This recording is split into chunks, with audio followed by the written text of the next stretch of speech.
Bien, vamos a seguir profundizando en las medidas que se ha tomado en términos de establecer esta cuarentena total para 7 comunas de la capital. ¿Cuáles van a ser los efectos? ¿Cómo va a operar el seguro de cesantía en caso, por ejemplo, que los trabajadores sean suspendidos? ¿Qué pasa con los establecimientos de distribución de alimentos, etcétera? Toda la implicancia que tiene en materia económica la conversamos a esta hora con el ministro de Economía, Lucas Palacios. Ministro, gracias por su tiempo con ADN Hoy. Muy buenos días, Mirna. Mauricio, ¿cómo estás? ¿Qué tal, ministro? Primera pregunta, ¿cómo tiene que enfrentar tanto empleadores como trabajadores la cuarentena total en las 7 comunas afectadas? A ver, algo importante que en el sector que está con cuarentena, la idea básica es que la gente no salga de su casa, ¿cierto? Aquellas personas que necesitan ir a realizar algún trámite, de acuerdo al instructivo, lo pueden hacer solicitando un permiso. Y las personas que tienen que acceder a sus trabajos, si es que están dentro del listado de trabajos esenciales, de entrega de servicios esenciales, que son salud, emergencia, servicio de utilidad pública, sector público, alimentos y comercio esencial, transporte, etcétera, que también están en el instructivo, esas personas no necesitan sacar ningún permiso, sino que solamente tienen que mostrar la credencial de su empresa y su carnet de identidad. Eso es algo que es importante que la gente conozca. Respecto a cuáles son esas actividades que no están listadas dentro de las esenciales, ¿cierto? Entonces, esa es la pregunta. Uh-huh. Bueno, esas personas, las empresas, como se trata de una fuerza mayor, las empresas están habilitadas para poder despedir a sus trabajadores. ¿Qué estamos haciendo? En el proyecto de ley que se presentó ayer, se va a presentar hoy una indicación de tal manera que sea con efecto retroactivo. Vale decir, que si es que las personas no pueden ejercer su trabajo, después, una vez aplicada esta ley, el seguro de cesantía le pueda entregar la remuneración por el periodo en que no estuvo trabajando. Eso en el caso de que no sea despedido, y en el caso de que sea despedido, opera el seguro de cesantía tal cual lo conocemos. Ministro, pero eso va como un complemento a la ley ya anunciada que está en tramitación, por lo que le estoy entendiendo, ¿no? Sí. Ya. Efectivamente, como la ley no va a estar lista de inmediato, tiene que publicarse, tiene que aprobarse, publicarse.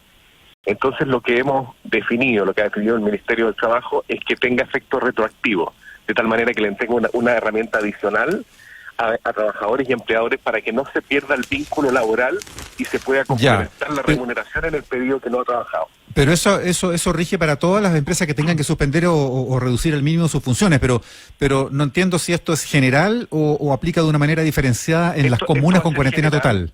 Esto va a ser general porque inicialmente iba a ser por orden de la autoridad, pero ahora también se está incorporando que sea de mutuo acuerdo de las partes.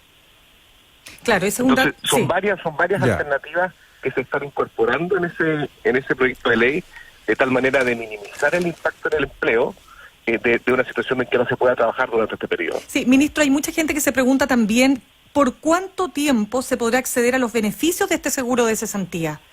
Se puede acceder durante varios meses, pero el beneficio de complemento de la remuneración es decreciente según la ley. El primer mes es 70%, después baja creo que a razón de 5%, sí. Lo conozco bien. Dura 6 meses. La tabla de disminución. Y ahí cuando termina ese periodo, por favor aclárenos una duda que por lo menos yo tengo. ¿Ahí empieza a operar el otro fondo, este fondo del 2% constitucional? ¿No? No. Lo que ocurre es que como probablemente va a haber mucha demanda por este tipo de situaciones, entonces lo que ha hecho lo que va a hacer el gobierno es complementar el fondo. Se llegaron en $2.000 millones. Sí. Ministro, que quede compensado al menos por varios meses, digamos, todo el gasto que implique este complemento de remuneraciones para los trabajadores que comentaba. Sí, ayer el subsecretario del Trabajo, Fernando Arap, nos explicaba la mecánica y, ministro, a ver, bien concreto, hay mucha inquietud en las pymes porque hay algunas que están alegando que en esta semana nada más les han bajado a la mitad o peor aún sus ventas y los mandantes, los que compran sus servicios o productos, les están volviendo a retrasar los pagos. Esto era lo que se buscaba resolver con el pago a 30 días, con el pago inmediato. ¿Qué pasa con eso y si hay medidas adicionales? Sí, mira, hay una medida adicional porque ayer me tocó firmar la publicación de la ley que define la obligatoriedad del pago a 30 días bueno, ya estaba aprobada, ¿cierto? Claro. Y el registro, porque acuérdate que había un registro en que aquellas empresas que tenían un contrato con otras, de acuerdo a la naturaleza del mismo, podían excederse el plazo de 30 días. Bueno, ahí se aprobó una ley que define restricciones a ese registro y que impide que empresas grandes puedan postergarle o puedan generar estos contratos diferenciados con empresas pequeñas, a no ser que tenga que ver con un servicio que se entrega en varios meses, digamos. Ya, porque eso era en el fondo este era un resquicio que a ver si estamos de acuerdo, posterguemos. No se puede hacer ese tipo de acuerdo. Ahora no se va a poder hacer eso. Porque ahí era bien desigual el acuerdo. Empresas chicas. Era bien desigual el acuerdo, o sea, la empresa chica se veía como obligada al final a aceptar que le pagaran después. Eso no es permitido ahora.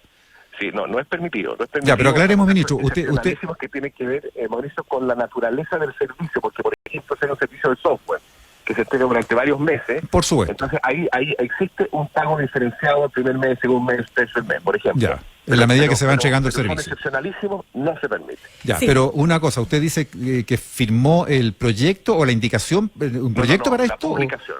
No, ya se aprobó, la publicación. Está vigente. Sí, la publicación, una vez que está publicado, opera la ley. Por lo tanto, va a estar publicado hoy o mañana. Sí. Ahí ya firmé la publicación. Sí, ministro Lucas Palacio, ministro de Economía, sabemos que usted se tiene que ir en un ratito, pero una pregunta que por supuesto no podemos dejar de hacerle, y es lo que ha señalado la Confederación de la Producción y el Comercio. Su presidente ha dicho que estamos viviendo un momento muy duro, incluso anunciaron que van a abrir la billetera, van a destinar un fondo por más de 50.000 millones de pesos para afrontar esta catástrofe, pero no descartan que naturalmente esto traiga desempleo. O sea, aquí, ministro, ¿podemos efectivamente estar esperando una tasa de desempleo de 2 dígitos, es decir, por sobre el 10%? Existe una posibilidad porque nuestra economía va a ser bastante golpeada por esta situación, así como todo el mundo, y además ya viene golpeada de la situación del estallido social que nos tocó vivir. Por lo tanto, no estábamos en nuestro mejor momento para poder enfrentar económicamente esta situación y estamos generando todas las medidas para poder mitigarlo. Lo que más nos importa es poder disminuir el efecto en el empleo, sin ninguna duda. Y es por eso que hemos generado estas leyes que ojalá se aprueben lo más rápido posible, porque estas leyes permiten efectivamente mitigar el empleo. Y con el aporte del fisco de los 2.000 millones de dólares, vamos a compensar los recursos que implique la activación de esa ley. Ministro, y a propósito de los empresarios, ¿cómo va a recibir o administrar, corresponde o no, que el gobierno se haga cargo del fondo extraordinario de emergencia de origen privado que ayer anunció la Confederación de la Producción y el Comercio? Hay 34.000 millones que ya se han aportado, se espera reunir 50.000 millones de pesos. Sí, mira, aquí esto es bien importante. Bueno, yo agradezco ese aporte del empresariado, porque aquí tenemos que ayudarnos entre todos. Si es que de partida en los sectores de cuarentena, la idea es que la gente no salga de su casa para cuidarlos a ellos y al resto. Entonces, más allá de los instructivos, de lo que hay y no que hay que hacer, que ojalá que nadie le haga ninguna pillería al sistema y efectivamente se mantenga en su casa. Y lo mismo creo que de esta situación, Mauricio, vamos a salir adelante de la mejor manera en la medida que todos pongamos algo de nuestra parte. Y desde ese punto de vista me parece bien la actitud del empresariado de generar un fondo que sea significativo, sustantivo, para poder colaborar con la salud de las personas, comprando implementos, camas o lo que sea necesario. Y también una invitación al empresariado es que busque todas las alternativas para mitigar el efecto en el empleo que implique esta crisis sanitaria. Ministro, sabemos que está con la agenda apretadísima, lo liberamos. Muchas gracias por este contacto con ADN hoy. Muchas gracias, ministro. A ustedes.